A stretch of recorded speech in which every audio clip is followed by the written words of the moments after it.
despite the Russia. Donald Trump on Friday told reporters he found it easier to deal with Russian President Vladimir Putin than Ukrainian President Volodymyr Zelensky. And he said he believed the Russian leader, who launched an unprovoked attack on Ukraine more than 3 years ago, when Putin said he sought peace. Yeah, no, I believe him. I think we're doing very well with Russia. But right now they're bombing the hell out of Ukraine. I'm finding it more difficult, frankly, to deal with Ukraine. And they don't have the cards. Earlier on Friday, the U.S. president had raised the prospect of imposing large-scale sanctions on Russia.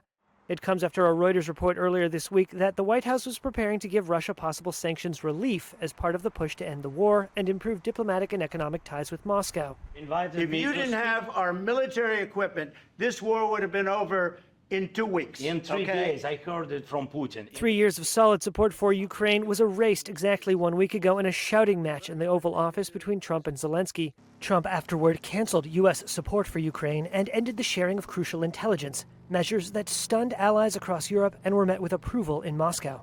Officials in Washington and Kyiv have tried to patch things up since, and a U.S. delegation is set to meet with counterparts from Ukraine for talks in Saudi Arabia next week. Trump has continued to suggest Ukrainian leaders need to prove they are serious about ending the war they did not start.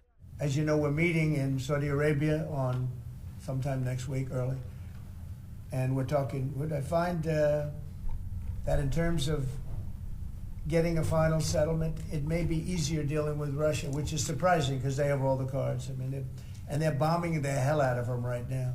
The loss of American support comes at a crucial time for the Ukrainian military. Russian forces have almost surrounded thousands of Ukrainian troops who stormed into Russia's Kursk region last summer. Open-source maps show a Russian counteroffensive has nearly cut the Ukrainian force in Kursk in two and separated the main group from its principal supply lines.